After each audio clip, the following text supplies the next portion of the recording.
গতকাল আনুমানিক 12টা সাড়ে 12টা হবে আমাদের কাছে একটা ইনফরমেশন আছে যে এরাঙ্গুটিয়া গৌতম বিশ্বাসের বাড়িতে ওই বুধবারে কন্ট্রাব্যান্ড আইটেম লুকিয়ে রেখেছে। এই খবর পেয়ে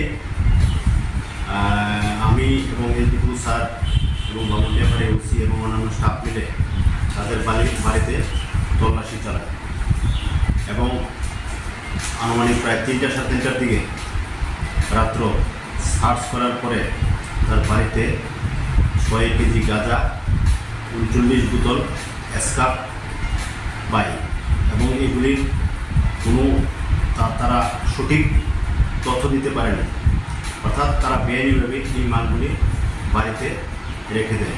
তখন আমরা আমাদের ফর্মালিটি মেনটেন করে এইগুলি স্পটে আমরা বাজেয়াপ্ত করি এবং এইগুলি বাজেয়াপ্ত করার পর আমরা গৌতম বিশ্বাসকে অ্যারেস্ট করি এবং আজকে কেস রেজিস্টার হয়েছে এবং তাদেরকে গৌতম বিশ্বাসকে কোর্টে পাঠিয়ে দেব।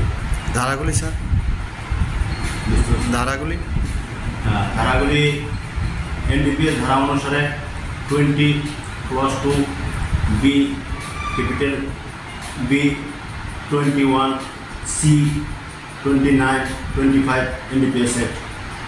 এই অভিযান কি জারি রাখবে সবসময়? আমাদের এই অভিযান আগেও করেছি কিছুদিন আগে এবং এই অভিযান কন্টিনিউ জারি থাকবে।